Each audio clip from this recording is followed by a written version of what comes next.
নলবাৰীৰ বৰক্ষেত্ৰীত বৃহৎ উচ্ছেদ অভিযান চৰকাৰী মাটিত গাঁও পতা ৯৩টা পৰিয়ালৰ বাসগৃহ কৰা হ'ল উচ্ছেদ সোমবাৰে পুৱাৰ পৰাই নলবাৰী জিলাৰ বৰক্ষেত্ৰীত জিলা প্ৰশাসনে চলালে এক বৃহৎ উচ্ছেদ অভিযান বৰক্ষেত্ৰীৰ বাকৰিকুচিত প্ৰশাসনে আৰক্ষী নিৰাপত্তা বাহিনীৰ বৃহৎ দল এটালৈ চলাই উচ্ছেদ কাৰ্য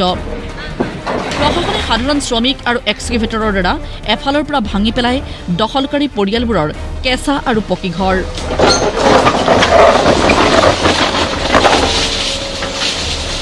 উত্তৰ বৰক্ষেত্ৰী মৌজাৰ ১০৬ নং দাগৰ ৪৫২ বিঘা চৰকাৰী মাটিত হৈছিল বেআইনী বা অবৈধ দখল মুকালমুৱা চৰৰ পৰা অহা বুলি কোৱা একাংশ লোকে এই চৰকাৰী মাটি দখল কৰি গাঁও পাতিছিল এই ৪৫০ বিঘা চৰকাৰী মাটিৰ ৮২ বিঘা মাটিত ৯৩টা পৰিয়ালে স্থায়ী আৰু অস্থায়ী দুয়োটা ৰূপতে সাজিছিল ঘৰ মৰা চাউল খোৱাৰ পাৰৰ এই ৯৩টা অবৈধ দখলকাৰী পৰিয়ালৰেই ঘৰ ভাঙি উচ্ছেদ কৰে প্ৰশাসনে জিলা আয়ুক্তই জনাই গুৱাহাটী উচ্চ ন্যায়ালয়ৰ নিৰ্দেশ মতে চলোৱা হৈছে এই উচ্ছেদ অভিযান আজি আমি ৰাতিপুৱা ৫:৩০ বজাৰ পৰা এই এভিকশ্যন কাৰ্য আৰম্ভ কৰিলোঁ আৰু আপোনালোকে দেখিছে অলমষ্ট শেষেই হৈছে এতিয়া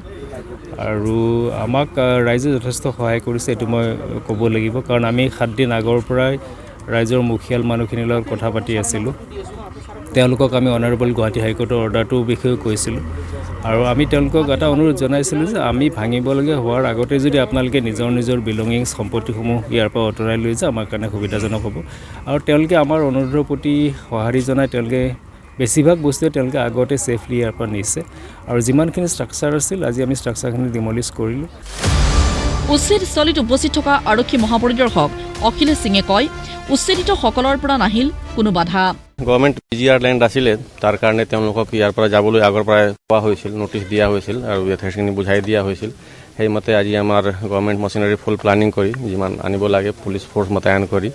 আমি আহিলোঁ আৰু JCB দি আমি উচ্ছেদ কৰি দিয়া হৈছে মোৰ দেন 500 আমি আছাম পুলিচৰ মানুহ আনিছোঁ তাৰপিছত CAPFৰ লগত আছে আৰু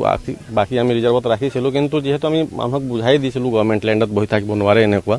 তো আমি আশা ৰাখিছিলোঁ পিচফুল হিচাপে যাব তেনেকুৱাই হৈছে উল্লেখ্য এই ভূমিত পূৰ্বে স্থানীয় কেকান গাঁৱৰ কৃষকে খেতিবাতি কৰিছিল কিন্তু দখলকাৰীসকলে দলে বলে আহি স্থানীয় লোকসকলক ভয় ভাবুকি তথা মাৰপিট কৰি ঘৰ সাজি দখল কৰে এই অভিযোগ স্থানীয় বাসিন্দাসকলৰ ২০০০ চনৰ ফেব্ৰুৱাৰী মাহত আমাৰ মানুহখিনি খেতিয়কখিনি হাল বাই আছিল পিছপিনৰ পৰা কিছুমান লোক আহি এই যিবিলাক উচ্ছেদিত মানুহ আছে তেওঁলোকৰ কিছুমান লোক আহি আজি সেই সময়ত আমাৰ মানুহখিনিক মাৰধৰ কৰিছিল মাৰধৰ কৰি তাৰপৰা খেদি দিছিল সেই সময়ত আমাৰ বিধানসভাৰ প্ৰাক্তন অধ্যক্ষ পুলকেশ বৰুৱাৰ তাত আমাৰ ঘৰৰ পৰা মানুহ গৈছিল তেখেতো আহিছিল এতিয়া সেই সময়ত তাত আপোনাৰ চৰকাৰীভাৱে লালধান্দি মাৰিছিল তাৰপিছত ২০০২ৰ পিছৰ পৰা ৩-৪ ইমান মানৰ পৰা এই মানুহখিনি তাত বহিছে তেওঁলোকে নিজে গাঁও সাজি লৈছে কিছুমান দালালে ২,০০০-৩,০০০ টকা লৈ আমি সোধামতে